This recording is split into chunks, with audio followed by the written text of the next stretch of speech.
Welcome to the Emotional Balance Sheet, the go-to podcast for parents with multiple kids, especially those with twins, triplets, or more, who are navigating the maze of modern family life and personal finance. Whether you're overwhelmed by education or retirement planning, parenting dilemmas, career transitions, or trying to define your purpose and plan, we're here to guide you with empathy, encouragement, and expertise.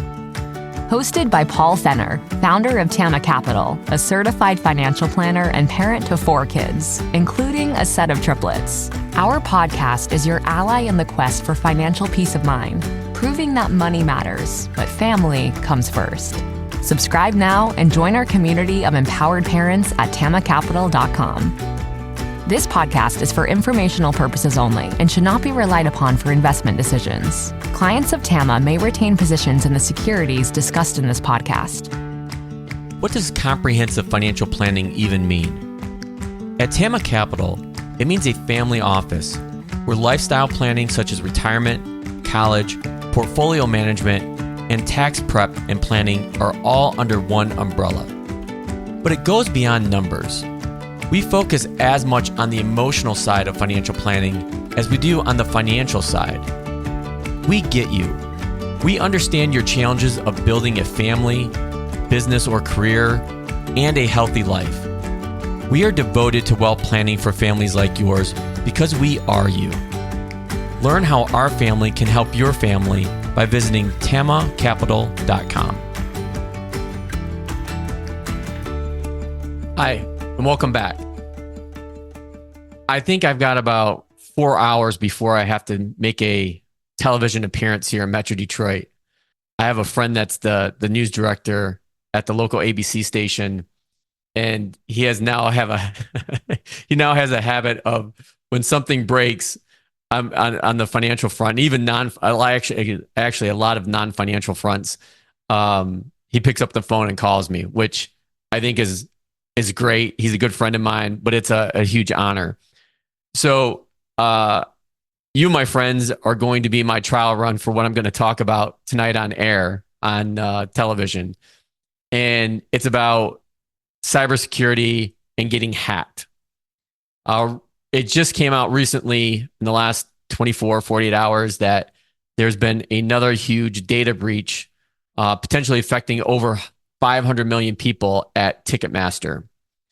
And ironically, I was just having this conversation with a few family office clients a month or two ago when there was a data breach at one of our major local hospital systems here in Metro Detroit.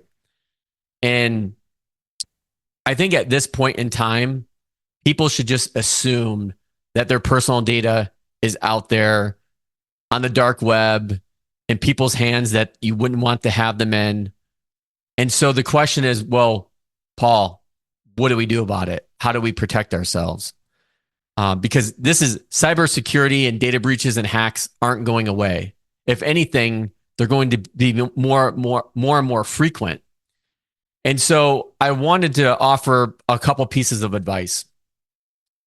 The first is, when a data breach happens, the company that the data breach occurred to is typically required to provide a certain amount of time of data monitoring, maybe 12, 18 months. I'm not sure exactly, but the timing's not important. But I think what is important is that people should probably consider just going out and buying their own credit monitoring software, working with a company. So full disclosure, I work with a company called Legal Shield. It costs me about $300 a year, and that helps protect not only myself and my wife, Teresa, and our triplets plus one, our whole entire family. And you can put on multiple emails. You can put on, I think, up to 6 social security numbers. So as a family of 6, it works out well for us. And then I get the question, well, Paul, why do I have to pay $300 a year for this?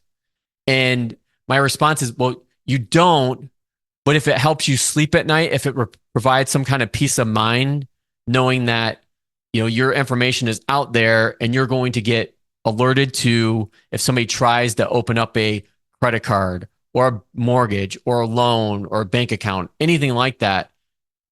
Is that worth it? Is that worth $300 a year? In my mind, it's an absolute yes. Do I feel like it's not my responsibility to pay that? Yeah, I can get that point as well. But for the peace of mind it brings, knowing that, you know, there is some level of protection, even if you have a company like Legal Shield or another credit monitoring system, whether it's through Transamerica or Experian or TransUnion, the other big credit bureaus. There's no guarantee that you're still not going to get hacked, but it does make it a little bit more difficult. It does give you a fighting chance at being able to act rather than react. So that's my first action I would take.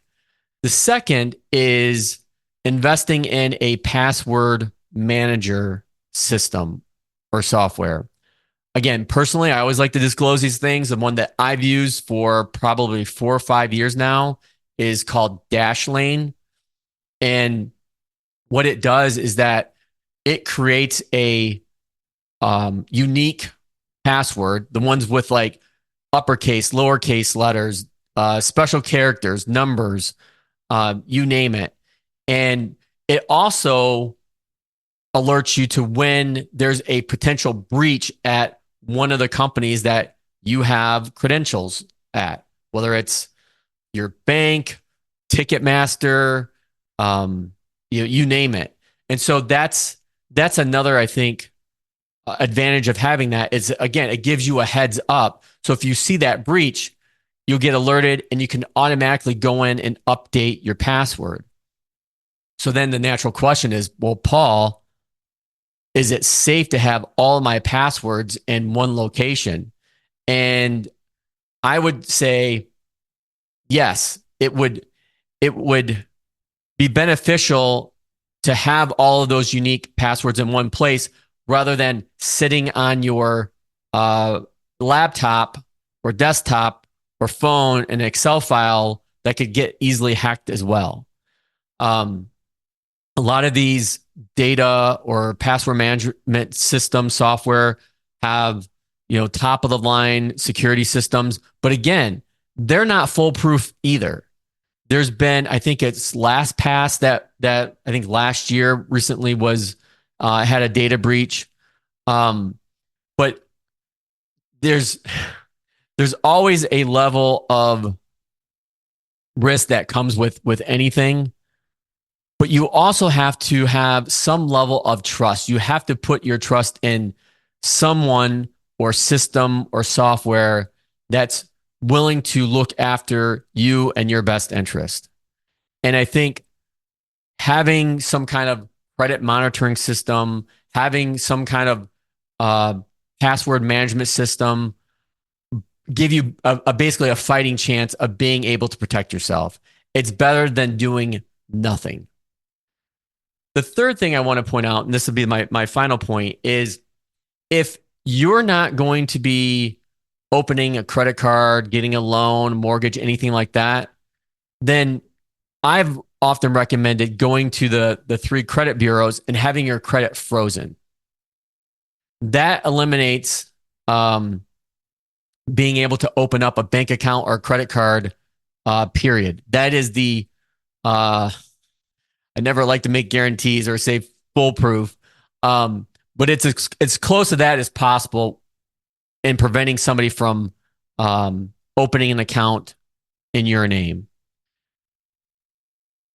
Additionally to that point is your kids. So a lot of the families I work with have kids the same age as I do, from teens to high schoolers to toddlers, basically.